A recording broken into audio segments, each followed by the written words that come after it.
We're not live on YouTube.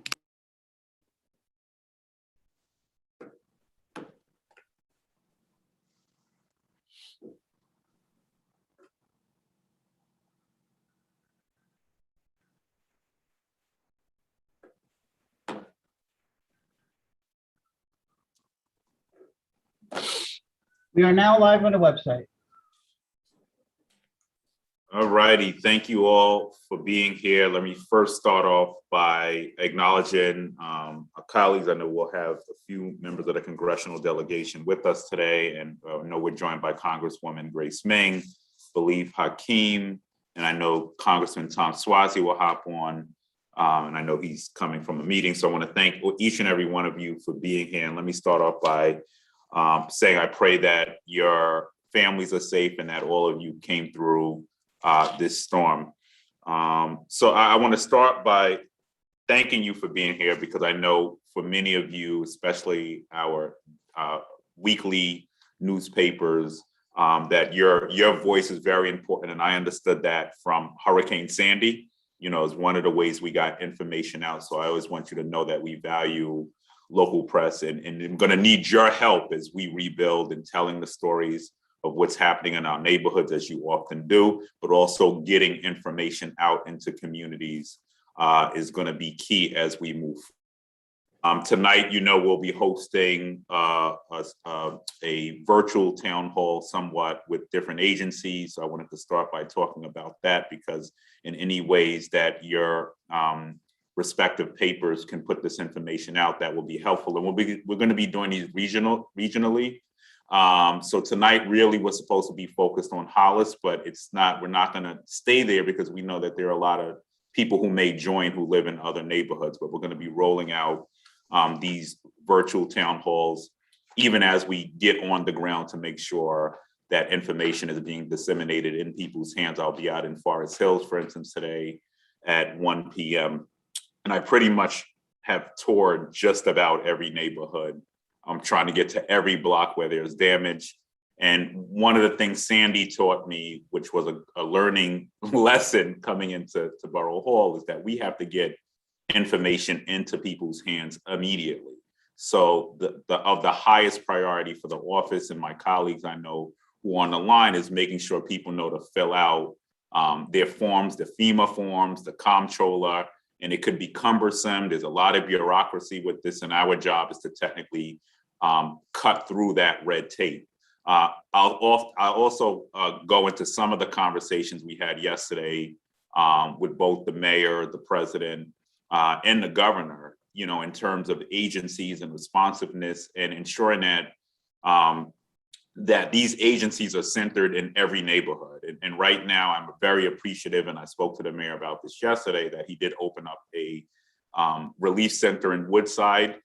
We did reach an agreement with him yesterday on opening up several sites across Queens, because we don't want people to have to travel 20 miles, 5 miles, 10 miles to get to the nearest center. So that's something that is ongoing. Let me talk about the storm too for a second. I, of course, lived through the pain of Hurricane Sandy. And one of the things that was much different about this storm in particular was that the areas where we saw the most devastation during Sandy relatively did not have any damage. I mean, we might have had some street ponding. So neighborhoods like Rosedale and the entire Rockaway Peninsula, which keep me up at night whenever I hear about a storm, were the neighborhoods who actually saw the least impacts from the storm. And I'll go into why in several of these neighborhoods we didn't see, although there were different rainfall totals in some of the neighborhoods in northern opposed to southern, but we all know that even when it's a slight rain in southern Queens, we get rain in our basements. And I'll speak about that $2 billion investment, which many of you might have written about, going back to my time as the chairman of the Environmental Protection Committee in the council, how that infrastructure investment minimized the impact on our communities in southern Queens. So it shows that if we're investing in our infrastructure, that we will not see flooded basements, that people's quality of life will not be disturbed, that people won't lose their livelihoods and lives. And that's the segue into the visit yesterday with the president, in which many of my colleagues on the line were there yesterday. Having the president's ear was important, and also having him here to highlight Queens, which was the epicenter of this pandemic. Moving forward, it felt like we got punched in the gut again because, we started to see a little sunlight as vaccination rates went up, as the city starts to open up. And then all of a sudden, this storm comes in and sort of just, it undoes a lot of the momentum we felt we were headed, a direction we were headed in. So it was great to have the president here yesterday. Because Queens will be the model moving out of both this storm. We are on the front lines of the pandemic. We also have always historically been on the front lines of climate change as well. So now that this storm has sort of showed us that those natural areas where we saw storms hit and flooding did not get it, but yet these other areas got it. It shows that all of us are in this together, that there's no south versus north, west, east. We are all impacted by climate change. And we're going to need infrastructure investment beyond just simply those words, because, that's a slogan and it's very important we talk about that. We also know that there are policies that we need to put in place as a city as well to address climate change. And if you want to get at the root causes of climate change, you have to address inequality. And that moves me into basements, and I know I'm going to get questions on basements, so I will try not to go into it too much. But one of the reasons people in Queens County have historically, and I'm a basement baby, I like to say, basement apartment helped get me technically through college as well, to an extent. So one of the reasons people in Queens County obviously live in basements is because we're in an affordability crisis, and basements play a key role in providing affordable housing. And not only just from providing affordable housing, but also ensuring that many of our senior citizens who may have retired, who may be on a pension or fixed income, can actually afford their mortgages. So in often cases across Queens, you'll find segments, whether it's Southeast Queens, whether it's immigrant communities, any community. If you're a parent with a child who's coming back from college, who can't find a place to live, where are they at? They're in the basement. So basements play an important role. And obviously we're going to need some real solutions moving forward on how we bring these illegal basements into compliance with the city.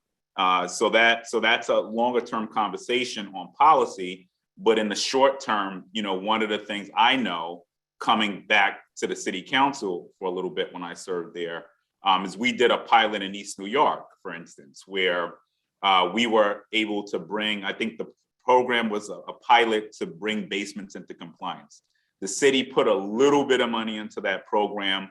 I think there were only 9 applications approved, but there were like 8,000 applicants. So there was truly not, in my opinion, a real solid effort to make sure that even that program was actually fully funded and actually effective at the end of the day for the residents of East New York.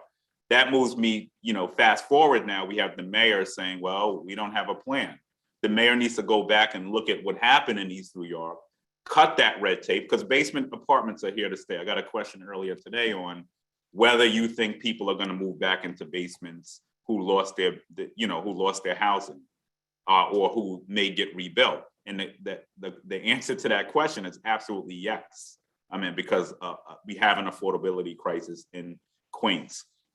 I'll fast forward to small businesses. And I know Woodside, for instance, we had a corridor hit very hard up there. Obviously, there are going to be grant programs, and I'll leave that to the congressional delegation to speak to a little bit more about. But we saw this through Sandy. We had the Obama administration at that time, and obviously our vice president the vice president at that time was Joseph Biden, and we were really able to get some assistance to rebuild neighborhoods like the Rockaways.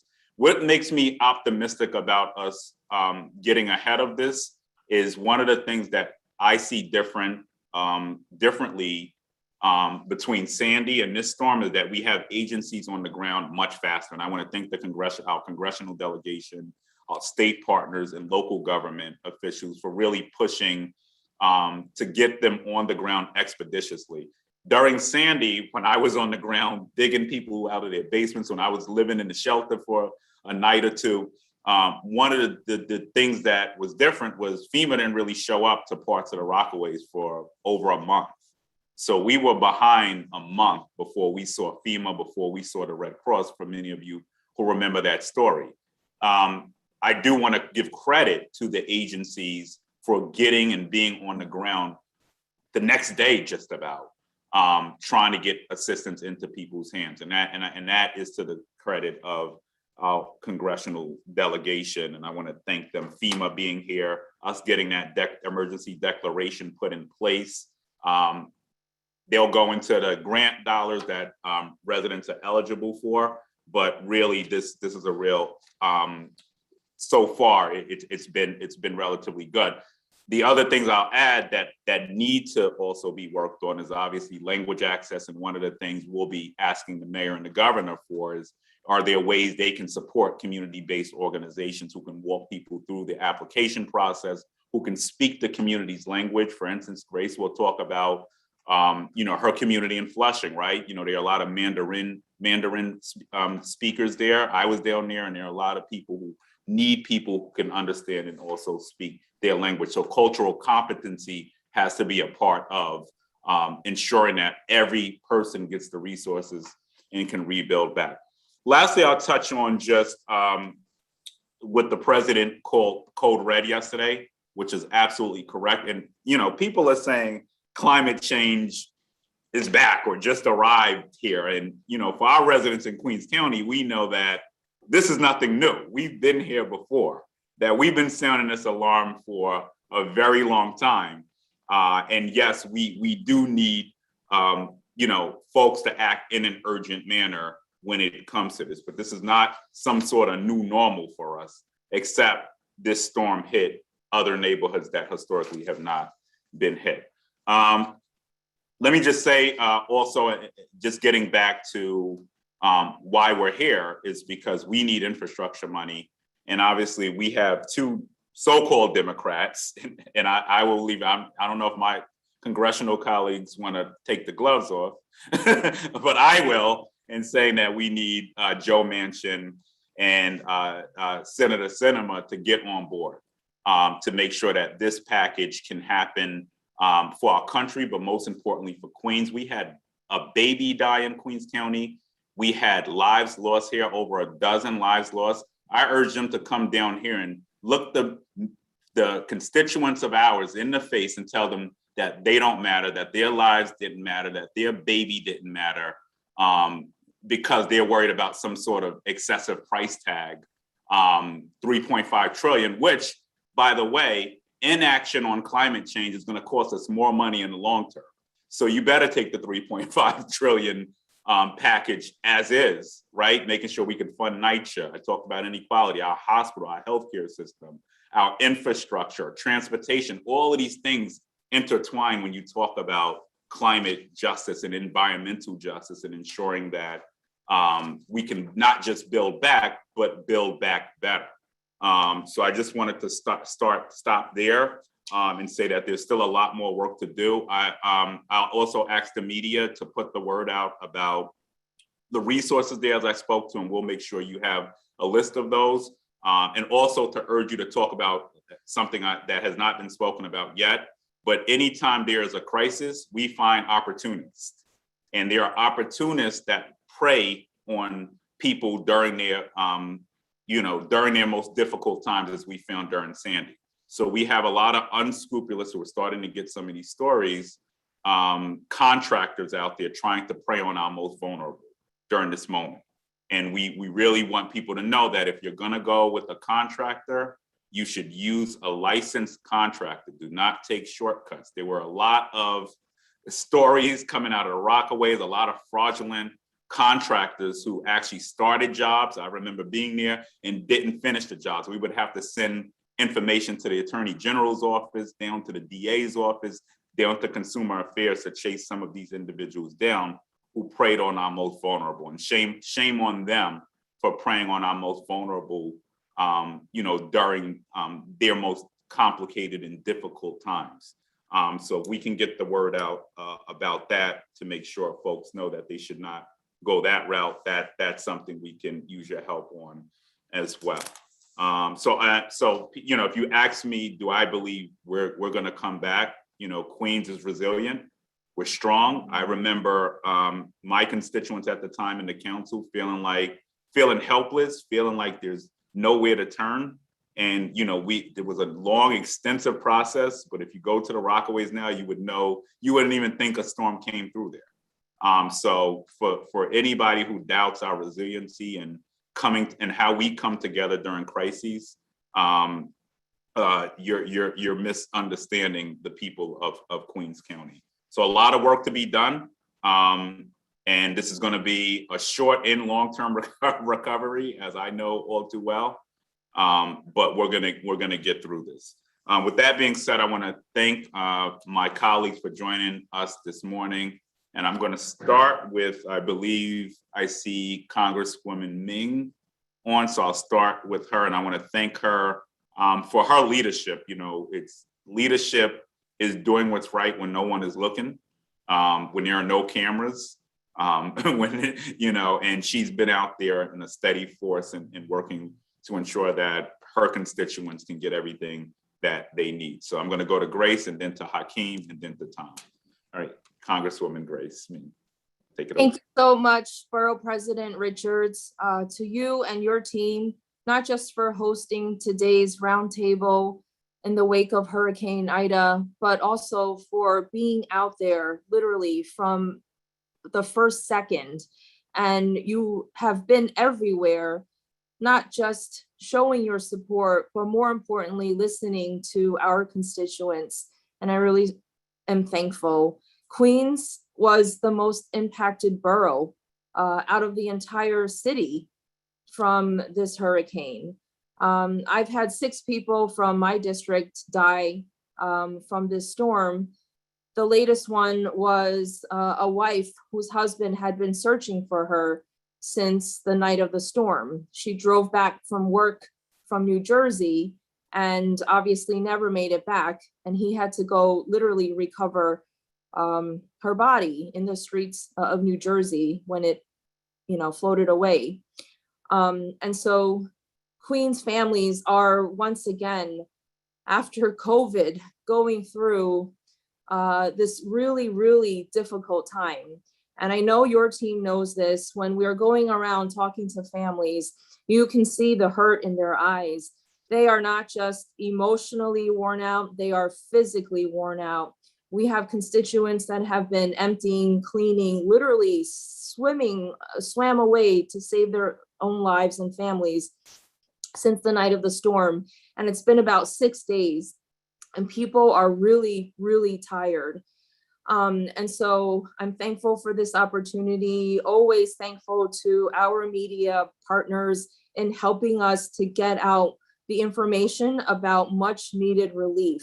Of course, we're working in Congress with my colleagues, Congressman Tom Suozzi, Chairman Hakeem Jeffries, and all the others in the New York delegation to bring back much needed funding. Oh, and Majority Leader Schumer, please make sure he knows I mentioned him, to bring back the money that is desperately needed here in New York and especially in Queens.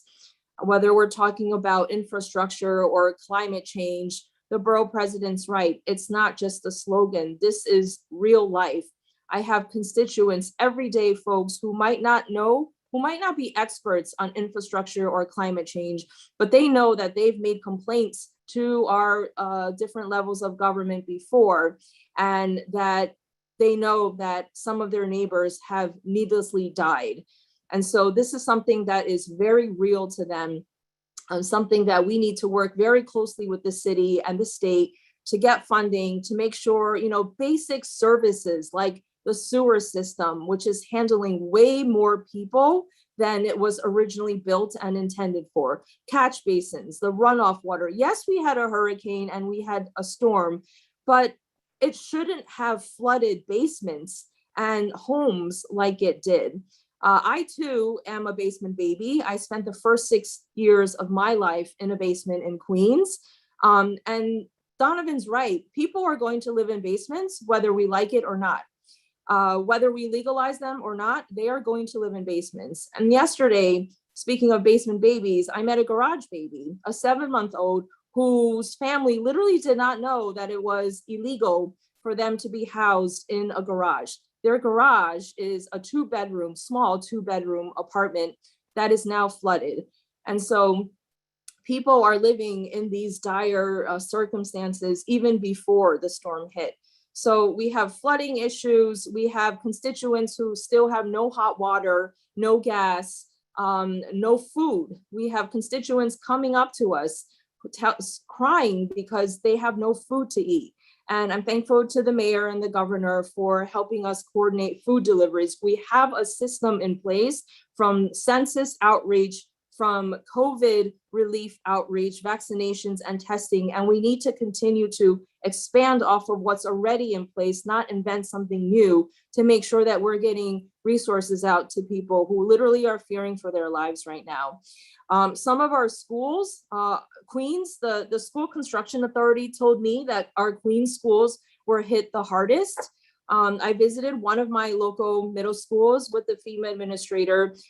Within 24 hours, our schools had torn apart the cafeteria because the water actually rose up to 7 feet high. Walls were literally pushed down because of the flooding. And so you all know that school starts just next week. And so I want to thank all the men and women who are helping to rebuild our schools and parts of our city, literally 24 hours a day. Finally, we have a teletown hall on Friday with all of our local elected officials and civic groups. It is focused, of course, on my congressional district, but anyone is welcome to call in. This town hall will be with FEMA and with SBA and likely other city and state partners as well, to make sure that we are getting the relief out. And Donovan's right, the borough president's right. We have to be very creative in how we get the information out to people. We can't just go on like social media and say, fill out the form at disasterassistance.gov.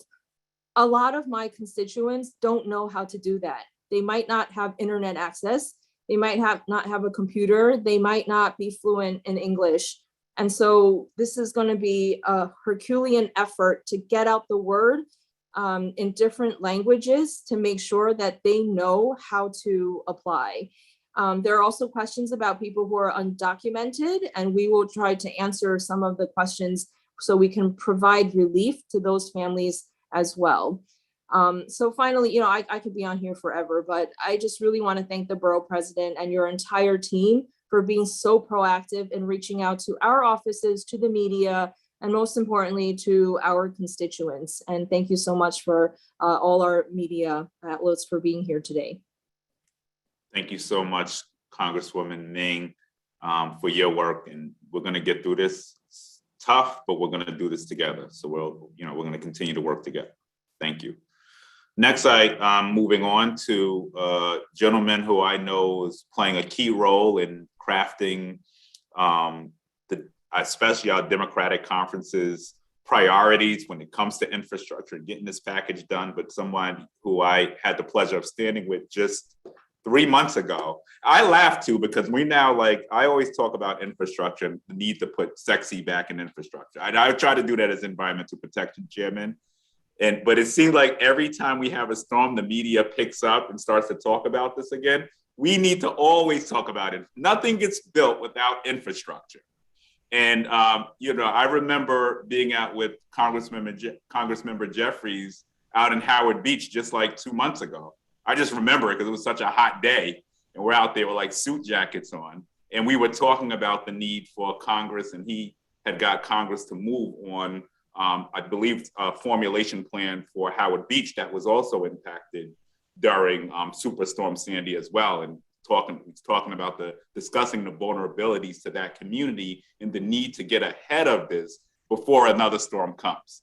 So I say that to say that the folks on this line don't just show up when a storm hits. Like, we are talking about these issues night and day. And reminder, Rosedale, literally, I just before Ida, just probably that Monday, just signed off on a $62 million project that's going to happen near Brookville Road, which the name Rosedale, which I live in Rosedale, is synonymous with flooding.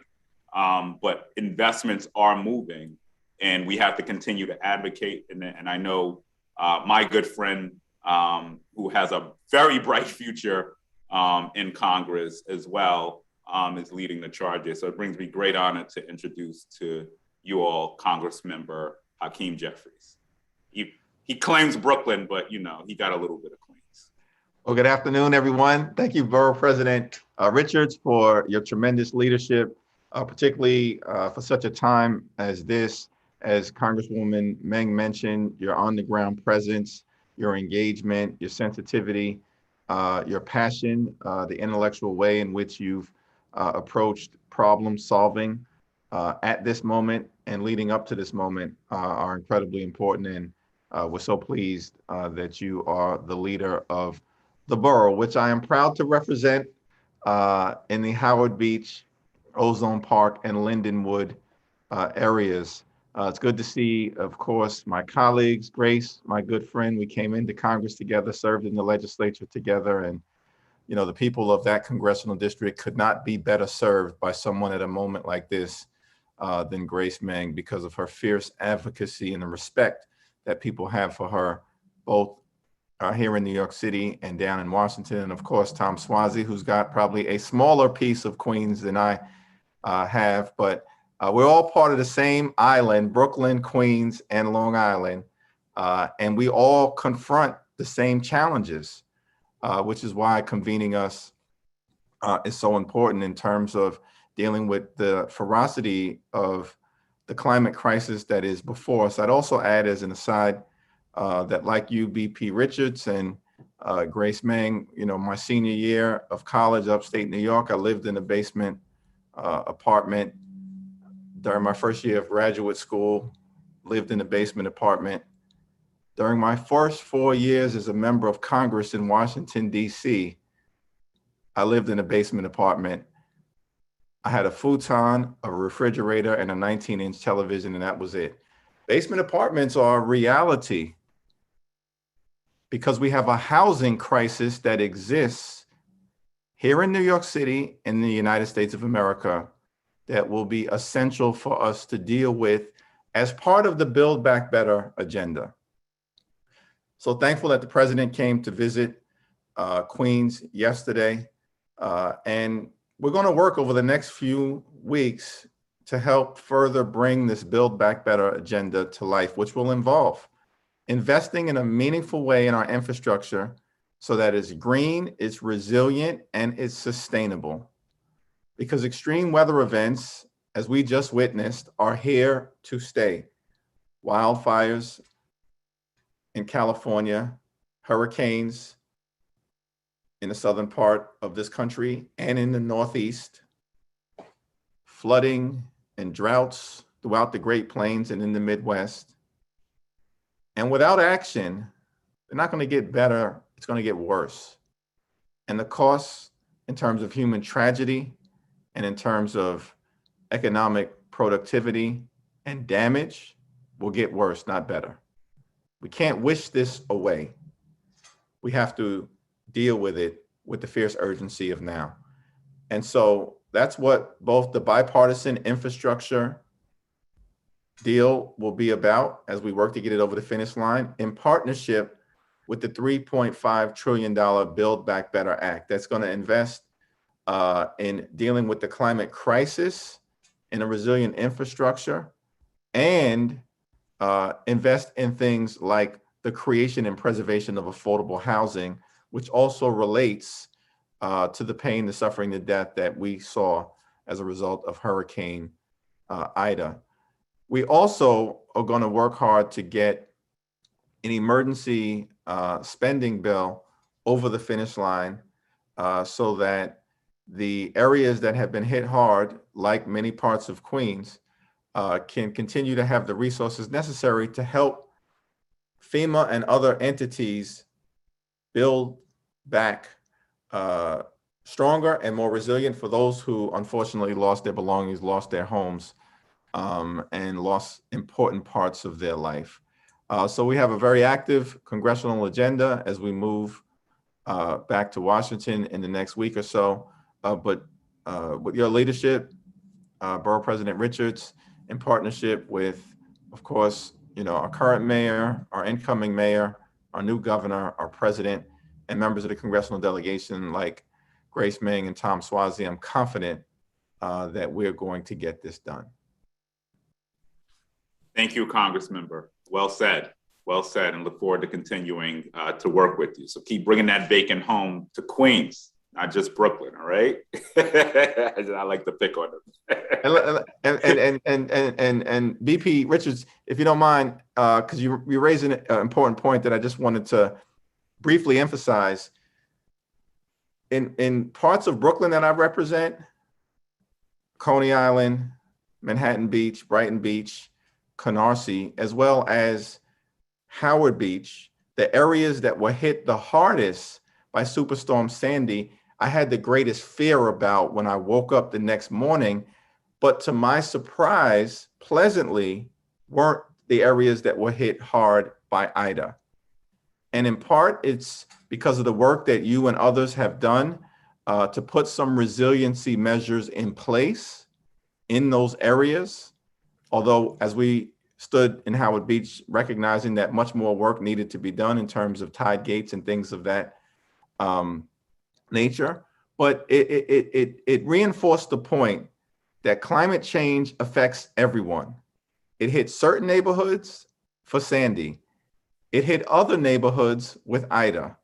It impacts everyone, which is why it's an all hands on deck effort. So thank you, BP Richards, and we're going to make sure that the money flows not just to the People's Republic of Brooklyn, but to the great borough of Queens. Thank you so much, brother. All righty, we're now going to go on to somebody who's like Hakeem, who has like a block of Queens, but he's a good friend and always on the move, and someone who's done great work around infrastructure and bringing together coalitions, whether working with Republicans and Democrats, trying to make it all work. That is none other than Congressmember Tom Swazi. Well, thanks, Mr. Borough President. Let me first thank my colleagues, Hakeem and Grace, for the great work that they do on a regular basis. But I want you to know, Mr. Borough President, how much I respect and admire the work you're doing. I'm a former local elected official. I was a mayor and a county executive. I know that you're on the ground dealing with this every single moment of every day.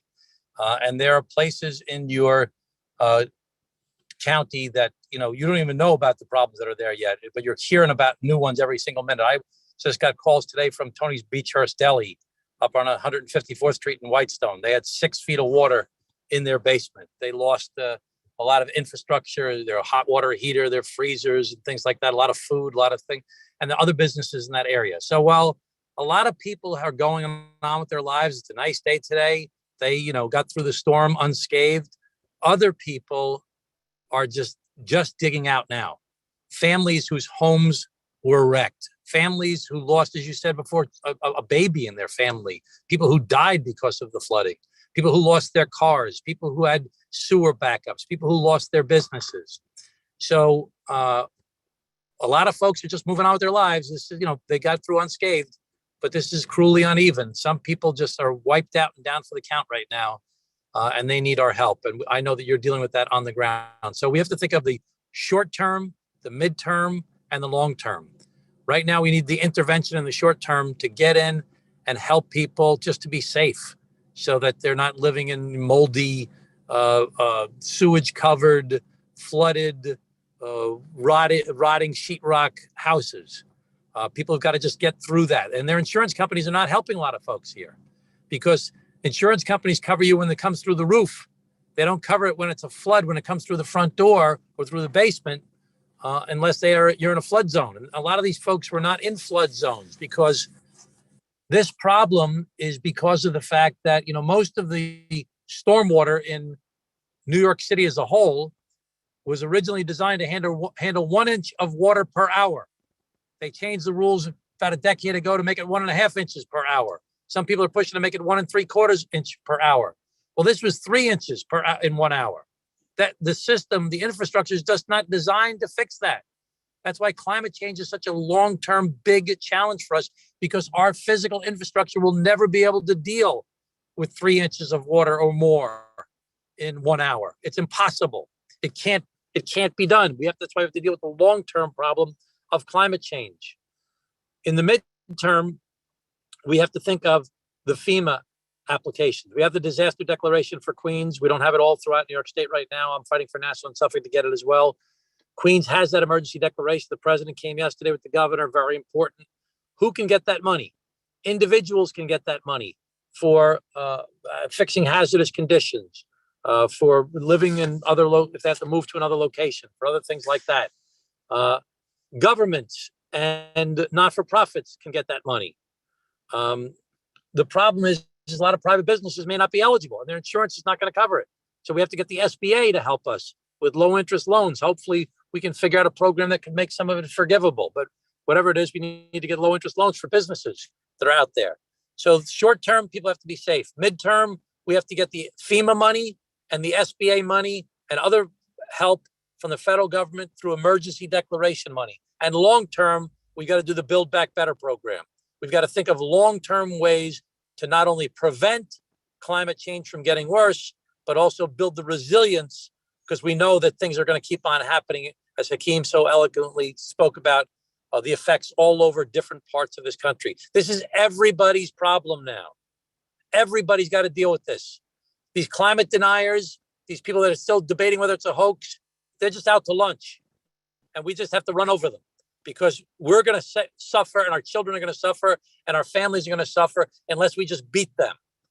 So we can debate, we can argue. I've got a great track record of trying to work across party lines and work with the most progressive to the most moderate people, as well as with some of the Republicans. I'm all for doing that. But when it comes to climate change, we just got to win. We have to beat back these people that will not accept the reality that for 40 years we've been dealing with the growing climate change crisis in this country, and we can't wait any longer. People complain about the taxes being higher in New York and other Democratic states. You know why? Because we're addressing climate change. That costs money. Florida and Texas, they're not doing a damn thing about it. They also don't insure their children. They also don't have sewers. They don't also pay their teachers. But when it comes to just climate change, they're not doing anything about it. We're doing something about it. It costs money. So we've got to keep on fighting. We got to win this fight. We got to get the federal resources to help us to get this done. So, Mr. Borough President, you've got a big job ahead of you, because you're going to keep on getting concerns of residents and businesses and not-for-profits and other folks every day to deal with this. I know what it's like. We stand ready and willing and able to assist you any way that we can to try and get you the resources we can. In the short term, let's try and help people figure out where they can go for help.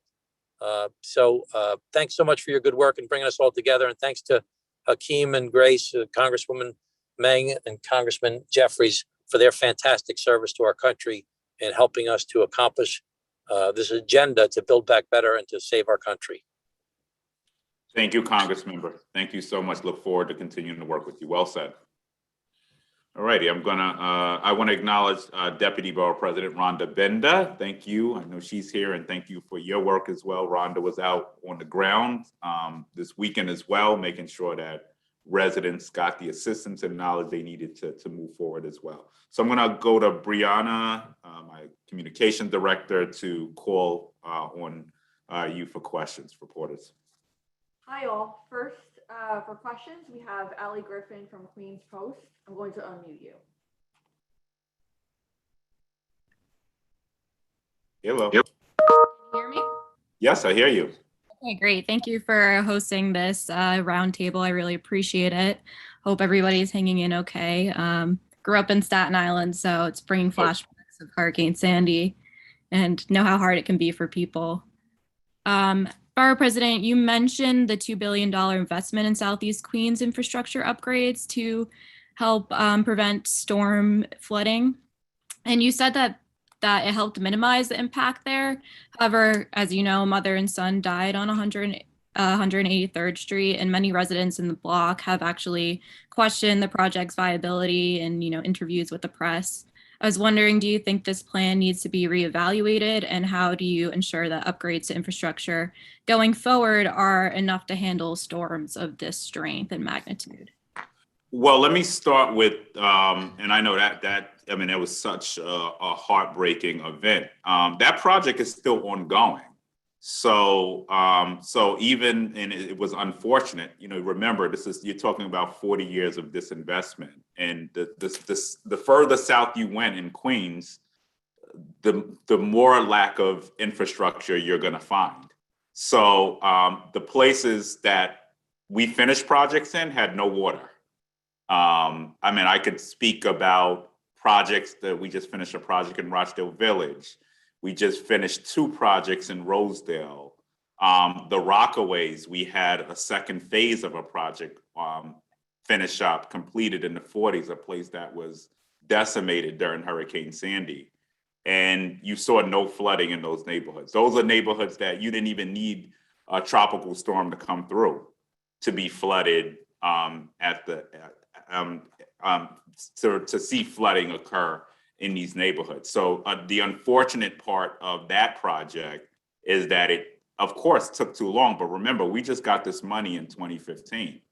And these projects on average take at least 5, 6, 7 years. You're talking about big millions of dollars being poured into these neighborhoods. And I'll give credit. I know my colleague, Idanique Miller's not on the line, but this was a project that he got pushed up when we were, negotiating with DP and DDC on infrastructure investments and where they needed to start immediately to relieve flooding in neighborhoods. So that project is still, if you walk that block, you saw storm sewers outside. They haven't even finished the project, and it's a lot of connectivity. It's not that you just go on one block and connect put a sewer in. You're talking about 10, 15, 20 blocks of infrastructure and being invested, because you can't just replace one pipe on one block. It's a whole series of pipes and new pipes that are being put in collectively in neighborhoods. And unfortunately, this was preventable, but to no fault of, I would say, the folks who just got the money. In a perfect world, I would have loved Bloomberg to put money in the South. I would have loved Giuliani to do it, but it just was not a reality. When I came in and became the chairman of the Environmental Protection Committee in 2015, the first thing I requested from DEP is I wanted to see their maps of where money was invested. And majority of the money, I would say at that point, 80%, of it was being invested in other parts of Queens, and those parts of Queens needed infrastructure. So I'm not debating and saying that they didn't deserve infrastructure, but there was something called equity we needed a long time ago. And that was the reason that I chaired the committee. That's the reason that when I got to the council, the speaker asked me, what did I want to chair?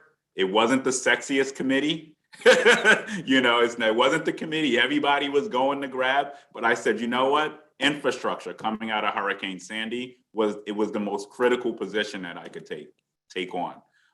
And we were able to deliver it. And mind you, that $2 billion was 80%, at least 80% of the city's capital budget. So think about that. It was a historic amount of money. To the point that DEP and DDC didn't even have enough staff to keep up with the project. So they actually created a unit just for Southeast Queens.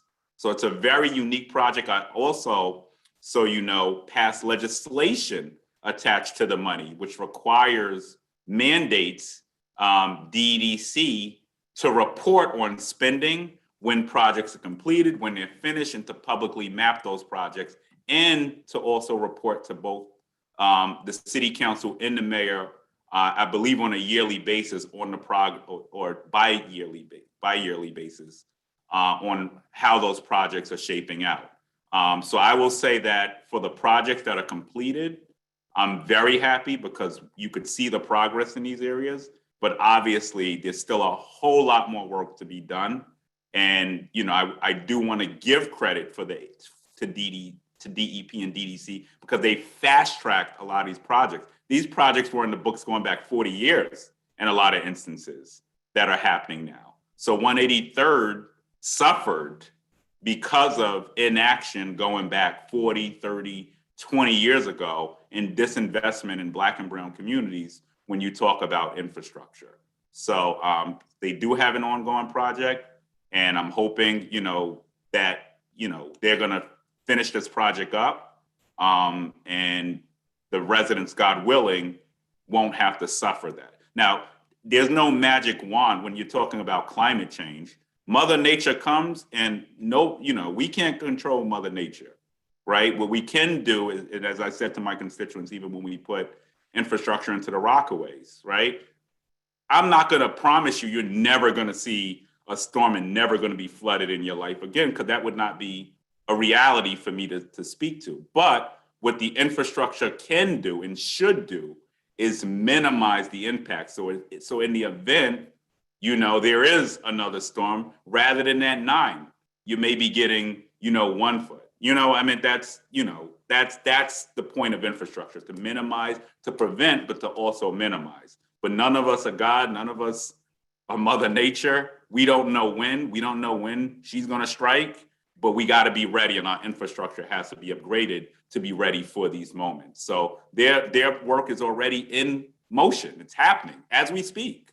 I mean, they had a project ongoing. Unfortunately, it took too long to get here. Do you have a follow-up, Allie? Yes, I actually wanted to ask a different question. You may not know this at this point, but I was wondering how much direct aid do you expect to go to Queens from President Biden's infrastructure package if it's passed? Oh, I mean, I want all of it. That was my conversation yesterday with him. Send it all to Queens.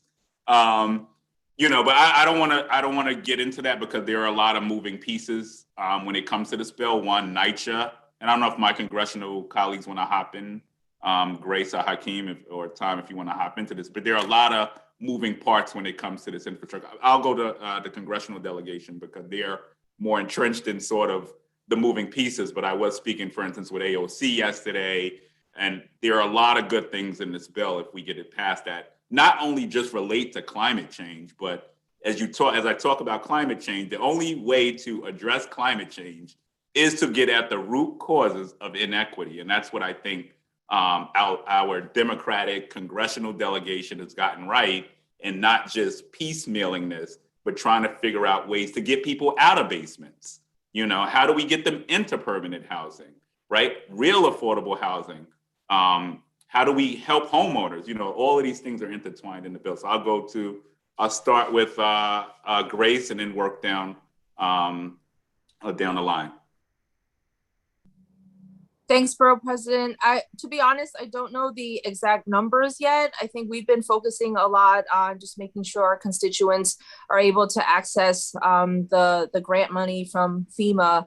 But we do want to make sure that just like after Superstorm Sandy, which I know our congressional leaders like Chairman Jeffries and others were really spearheading at the time, their districts were severely impacted, that we also have emergency funding on top of whatever may be a part of infrastructure and climate change packages that will go specifically towards the effects of Hurricane Ida. And that wouldn't just include New York, but states all the way down to Louisiana, for example. So that's something that we've written a bipartisan letter to our appropriations and leadership to make sure that we can try to get emergency funding for Hurricane Ida specifically as well.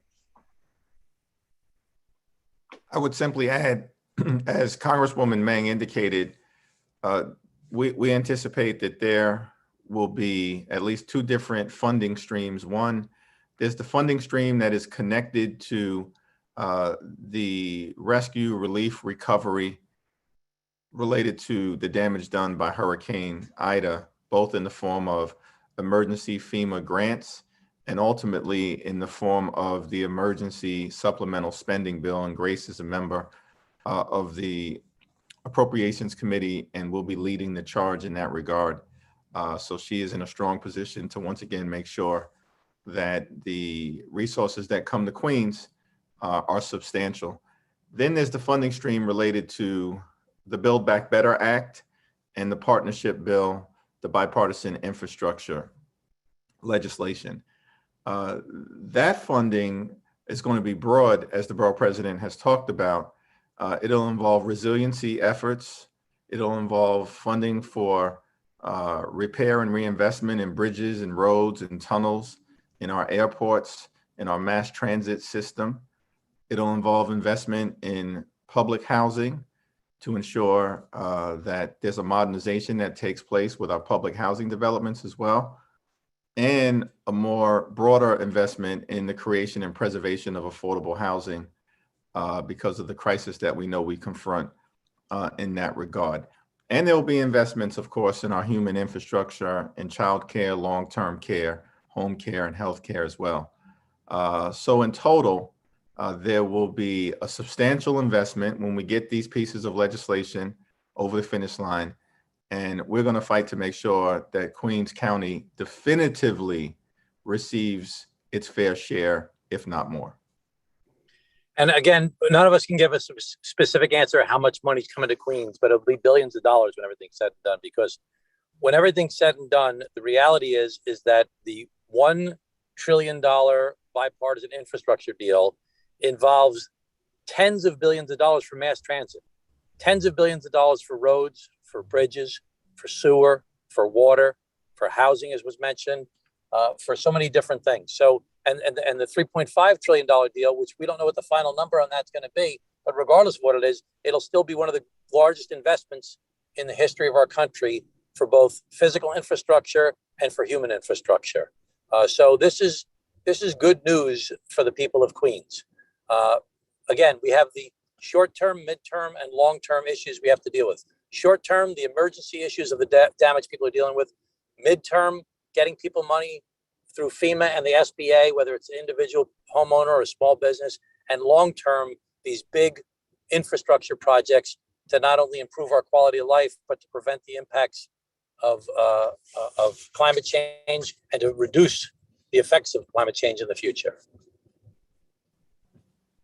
Thank you. Thank you all. Right, we'll Mr. Borough President, I have to get off the call. I apologize. I have to do no problem. Let me just say one thing before I leave. We have a tough time in Washington, D.C. when it comes to New York State. We've been fighting for New York for years. They treated us poorly. You know, they don't like us in other parts of the country, unfortunately. They treated us poorly during 9/11. They treated us poorly during Sandy. They took away our SALT deduction. We had to fight for our coronavirus aid. We always have to fight for New York. And it's because of people like Grace Meng and our chair of our Democratic caucus, Hakeem Jeffries, our Senator Chuck Schumer, and for our local elected officials who work with us. We're fighting for New York all the time against people who don't want to help us. New York is the largest net donor to the federal government. We send more money to the federal government than any state in the United States of America than we get back. We are the biggest net donor to the federal government. But we have to always fight for our interests. When I was born, there were 45 members of Congress from New York State, 1962, 45 members of Congress. Today, there are 27 members, and it's going down to 26 in the census. We have to fight for New York all the time. That's why it's so important that Hakeem has such an important leadership role in the Democratic caucus. It's why it's so important, the leadership roles that Grace has taken, not only in the committee she serves on, but she's taken in the Democratic National Committee in the past. We have real fighters for New York that are looking out for us all the time. But we have to always be on our guard fighting for New York. And Mr. Borough President, we are so fortunate to have you standing with us to fight for Queens on a regular basis. Thank you. Thank you, Tom. All right, we'll go to the next question. Next, we have Jacob Kay from the Queens Daily Eagle. You are allowed to unmute. Hey, everyone. Can you hear me? Yes. Hey, Jacob. Hey, how are you? Good.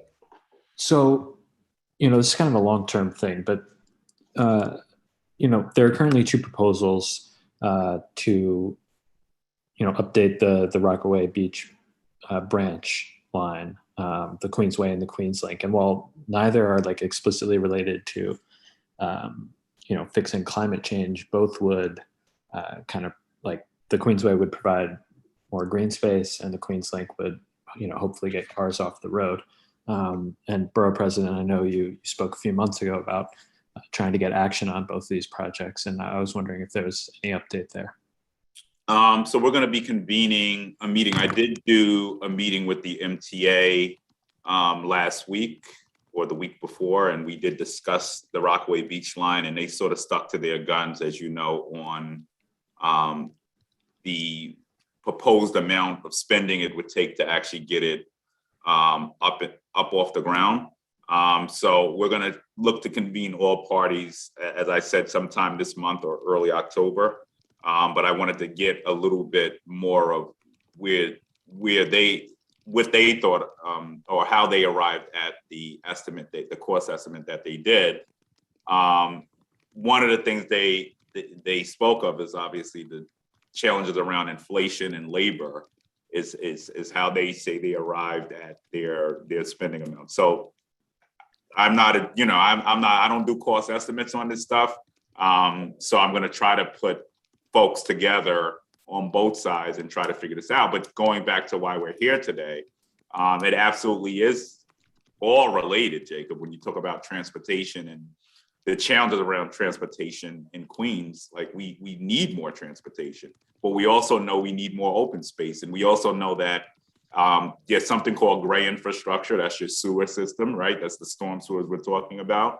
But there's something called green infrastructure as well. And green infrastructure can play a large role in also mitigating climate effects, climate change as well. As we know, we look for things like bioswales, parks. Those are all things, if you think of them as like sponges, they can actually soak up rainwater, stormwater, which then reduces the amount that goes into the storm sewer. So they're a way to alleviate flooding as well. They have an important role to play as well. Getting people out of their cars. We know that buildings are one of the number one carbon emitters in our state, right, in our city. But, I believe they make up about nearly 70-80% of the carbon emissions. But we also know cars are a challenge as well, right? So I'm happy to work with Con Edison and others. And I know we're going to be announcing EV stations across Queens. I think they put one in the story already. We got one we're going to be doing in Laurelton. But that was something I was pushing back in my days as the chair and beyond chair. There were companies like UPS in New York City who wanted to turn their entire fleets electric, but they couldn't because we didn't have the charging station. So transportation plays a role. We got to get people out of their cars. And the only way to do that is to make sure you have a functioning transportation system. So more to be done on that. Obviously the storm, when storms come, priorities change. But we'll be looking to convene a meeting sometime either later this month or mid-October now, based on having to get this immediate work done. Do you have a follow-up, Jacob? Yeah, the mayor this morning spoke about the thunderstorm coming later this afternoon and this evening. And I was wondering if your office was doing any work to sort of alert people to the storm, specifically in the areas that are still, very much recovering from last week's storm. Yeah, we've been monitoring it. Of course, we're going to, like I said, we're hosting a town hall tonight. And, we look to, our meteorologists and OEM to send out alerts. So I'm hoping that as the mayor, and I did catch a little of that. So I'm hoping OEM is going to certainly send out some alerts. But let me say this, I remember Sandy hitting, and boy, the moment we got dry, trying to dry our shoes outside, trying to dry off things, our keepsakes, a big rain came, and it just felt like you got punched in the gut again during that period. So, I urge residents to, if they can, and it's hard to say, if your basement was flooded, where are you going to put your belongings? Where you're going to store them, if there are ways to cover it. And we are reaching out to Home Depot, by the way, as well, to see if they can assist in, getting people supplies as well. But, I urge residents to do everything they can, if they can, to move whatever belongings they can inside before tonight. And you know, as he alluded to, this is not, you know, doesn't seem like it's going to be a catastrophic storm, but you just never know. So, yeah. Thank you, Jacob. And what appears to be our last question, Samantha Galvin-Montiel from Queens Ledger, you're able to now unmute. Hi, good afternoon. Good afternoon. So my question is, after all the devastation that's happened, will this mean a step closer to legalizing basement apartments? I think there's a lot of momentum to have the conversation, and it, like I said, going back to East New York, and I don't know if Hakeem, I think he may represent East New York, I'm not sure. But when we did the basement pilot there, that was part of the negotiations in which I was a part of back then with Councilmember Espinal on negotiating this basement apartment pilot. And quite frankly, I think there's going to be a movement and a lot of conversation around perhaps a city-wide text amendment perhaps on it eventually. What I would say is that subsidy, you know, in my opinion, if we were able to figure out a way to subsidize homeowners to bring them up into compliance, you would also at the same time sort of look for some rent stabilization as well. So there are a lot of moving pieces I think we have to talk about on this. But the first thing I would say is the city needs to put the money back in. I forgot, I don't have the exact amount of dollars that the mayor had put in when we did that pilot for East New York, but I do know that the entire program was defunded in the last budget, and the mayor should put that money back so we can at least figure out ways to explore legalizing. But I think you're going to see there's a coalition that does this work around this.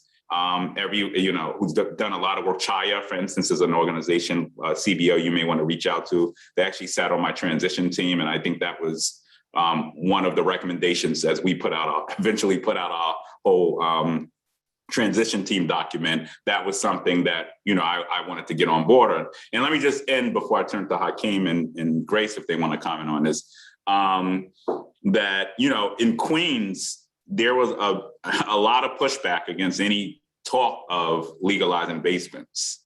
Or renting basements, let me say that, not legalizing, but renting basements, using them as rentals. And my position to the people who are totally against this is that these basements are not going anywhere. People are gonna rent out their basements. So we can't have this, well, we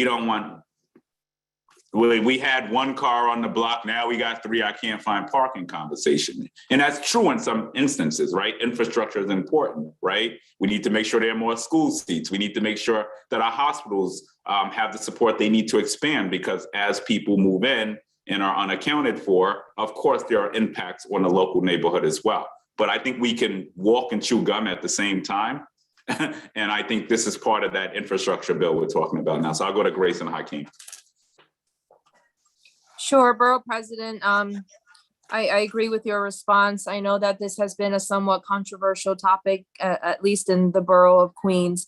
And I, as a Queens resident, understand the issues with lack of seats in our schools, lack of parking spaces, if basement apartments were to be legalized. But as we have seen, this is now become even more of a humanitarian issue. This is an issue of life or death. People are not going to not live in a basement because it's not legal.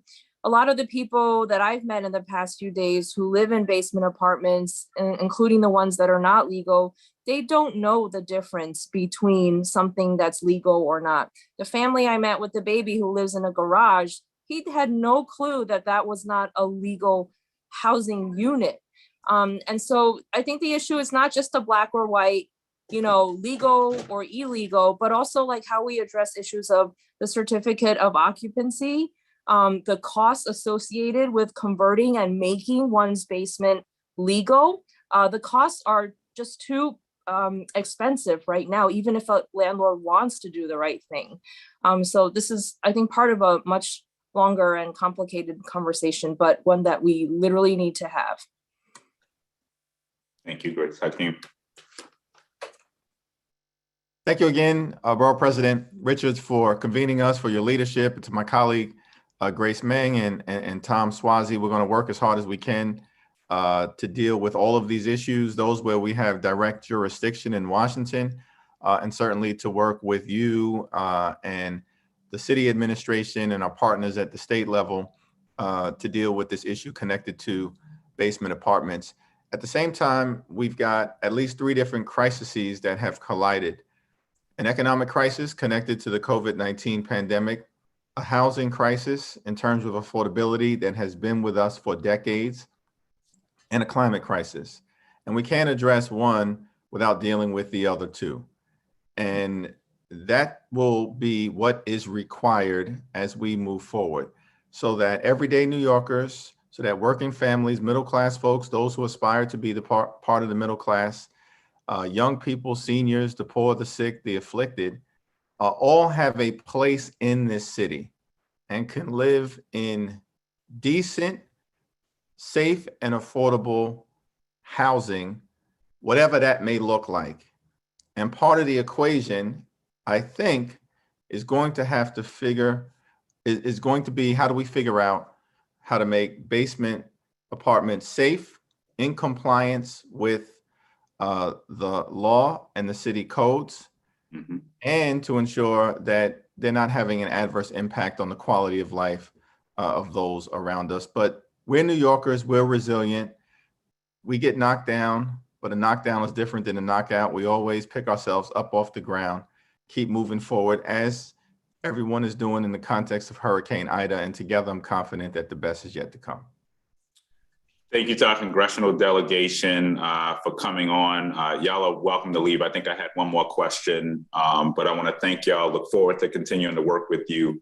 And as you alluded to, we're going to bounce back. So thank you. And I think you had one other question, Samantha. I think you put in the box on, will there be money for education on climate crisis? And I'm very proud of this. I actually founded in the city council something called a Greener NYC initiative.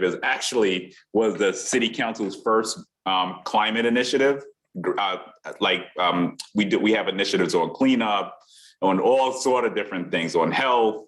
But this was the first initiative that I actually founded there, Greener NYC, which focuses on 3 different components when it comes to climate change. It focuses on climate education. So it enables every council member, all 51 council members, could tap into this pot of money to fund organizations or schools to teach them about climate change. I'm hoping that that initiative is going to continue. Secondly, it focuses on climate training. So groups like, I just blanked on their name, Green City Force, who teach NYCHA residents how to install solar panels, as we get ready for a green economy. This initiative enables council members to fund it as well. And obviously cleanups as well. As we talk about catch basins and making sure our streets are clean, or park cleanups are happening, it enables council members to tap into that as well. So those are 3 solid initiatives. Well, that was a solid initiative started. I think when I started it started somewhere around 500,000. And then, before I left the council, it grew to about 2 million. And I think Costa got another, as he transitioned to chair, he was able to get more money put into that pot. So I'm hoping that continues. But climate change needs to be invoked and put into our school curriculum.